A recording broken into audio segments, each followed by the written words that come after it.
আসসালামু আলাইকুম বন্ধুরা, আশা করি তোমরা আল্লাহর অশেষ রহমতে যে যেখানে আছো সবাই অনেক ভালো আছো।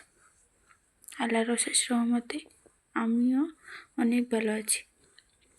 আজকে তোমাদের সাথে শেয়ার করব পাঙ্গাস মাছের মাথা বোনা।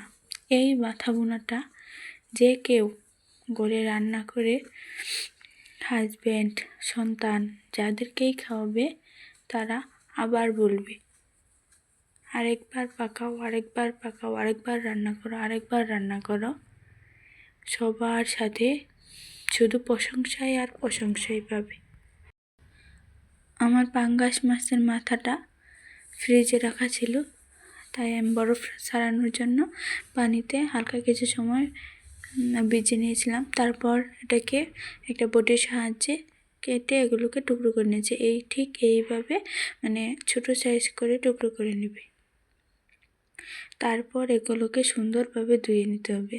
আসলে মাছের মজাটাই হচ্ছে ধোয়াধুয়ির মধ্যে। যদি মাছটা সুন্দরভাবে ধুয়ে দেওয়া বা ধুয়ে রান্না করা হয় তাহলে মাছটা কিন্তু খেতে অনেক স্বাদ লাগে, বা মাছের একটা গন্ধ যে আছে সেটা চলে যায়। আমি খালি পানি দিয়ে 2 বার ধুয়ে নেব। তারপর হালকা লবণ দিয়ে একটু সুন্দরভাবে নাড়াচাড়া করে তারপর আবার পানি দিয়ে ধুয়ে নেব।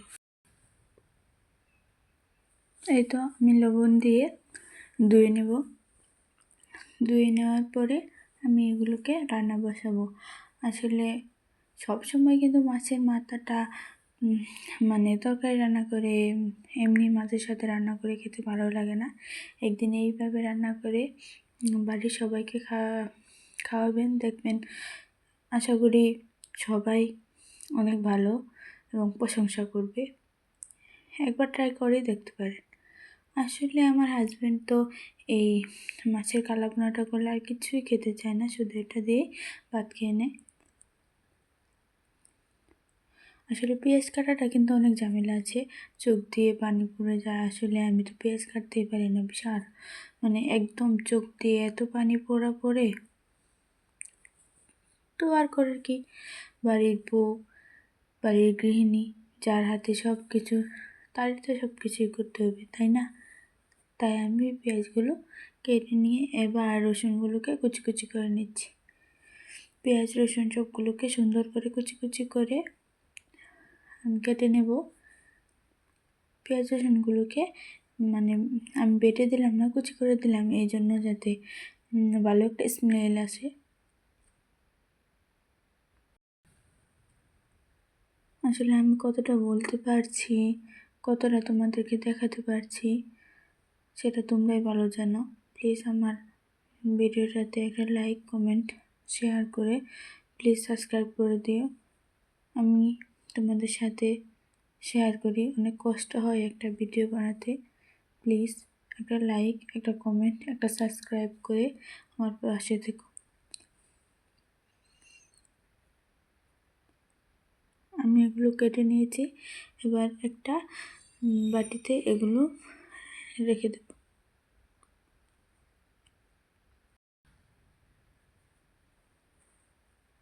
প্লিজ সবাই আমার রান্নাটাকে লাইক, কমেন্ট, শেয়ার করো। আমি তোমাদের সাথে বাচ্চাদের খাবারও রান্না করা শেয়ার করব। আমার বাচ্চার বয়স 1.5 বছর, তো আমি আমার বাচ্চাকে যা খাওয়াই তাই তোমাদের সাথে শেয়ার করব।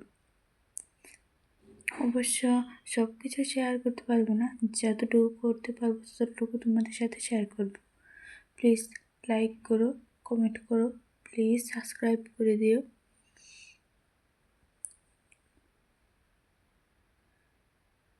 আমি তোমাদেরকে কতটুকু ভালোভাবে দেখাতে পারি জানি না, আমি যতটুকু পারি তোমাদের সাথে ততটুকু শেয়ার করি। প্লিজ ভিডিওটি পুরোপুরি দেখে আমাকে একটা লাইক, একটা কমেন্ট করে যে অবশ্যই তোমরা কমেন্টে রিপ্লাই পাবে।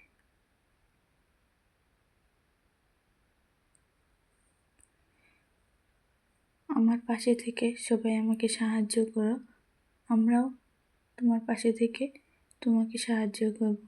চলো আমরা নতুন নতুন যারা ইউটিউবার আছি আমরা সবাই একসাথে ভিডিও করি, সবাই একসাথে হাতে হাত রেখে এগোনোর চেষ্টা করি। আমি তোমাকে সাপোর্ট করবো, তুমি আমাকে সাপোর্ট করবে। আমি এই দেখো তোমাদের সাথে কথা বলতে বলতে আমি তোমাদেরকে রান্না করার কথাটাই বলতে ভুলে গেছি। আমি তেলে পেঁয়াজ রসুনগুলো একটু ভেজে নিয়ে লাল লাল করে এ পর্যায়ে সামান্য মশলা দিয়ে দিলাম। আমি যেহেতু ঝাল ঝাল করে পাকবো, তো মরিচটা একটু বেশি দিয়ে দিয়েছি। তোমরা তোমাদের পরিমাণ মতো মশলা দিয়ে নিও। তারপরে যখন দেখবে যে এরকম তেল ওঠা ওঠা হয়ে গেছে, তখন মাছের কালাগুলোকে যেগুলো ধুয়ে নিয়েছিলাম সেগুলো দিয়ে দিই।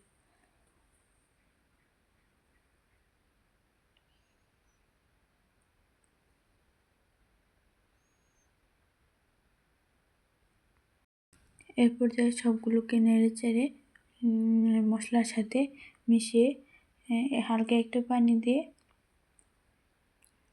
সেদ্ধ হওয়ার জন্য ডেকে দেব।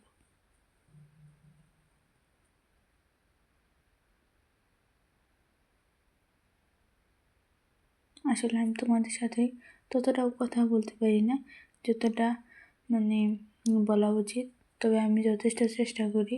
প্লিজ তোমরা আমার ভিডিওটাকে লাইক কমেন্ট শেয়ার করো, একটা করে সাবস্ক্রাইব করে দিও। তোমাদের একটা সাবস্ক্রাইব আমার জন্য অনেক অনেক অনেক উপকার। আমি কিন্তু মাঝে মাঝে নেড়ে চেড়ে দিচ্ছি যাতে সিদ্ধ হয়, মশলাটা একটু কষে আসে। যখন এই পর্যায়ে মশলাগুলো হালকা কষে যাবে,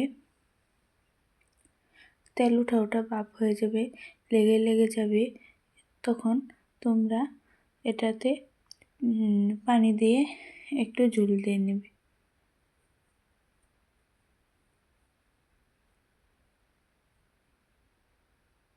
তারপরে আবার ডেকে নেবে।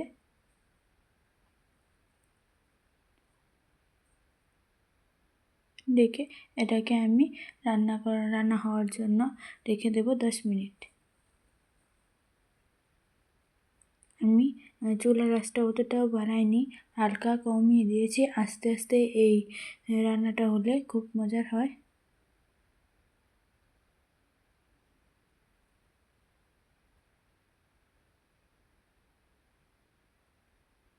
তারপরে আমি যখন তরকারিটা হয়ে আসবে, তখন হালকা কিছু ধনেপাতা দিয়ে দেব, একটা আলাদা এক্সট্রা একটা ফ্লেভারের জন্য। ধনেপাতাটা দিলে কিন্তু অন্যরকম একটা স্বাদ লাগে। যারা যারা ধনেপাতা খেতে পারে না তারা একটা স্কিপ করতে পারে।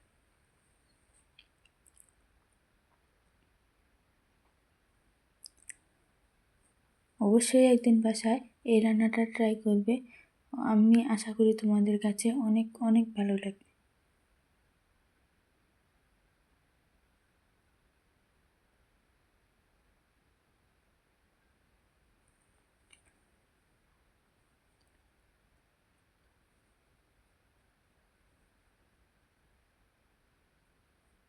এই পর্যায়ে রান্নাটা হয়ে গেছে।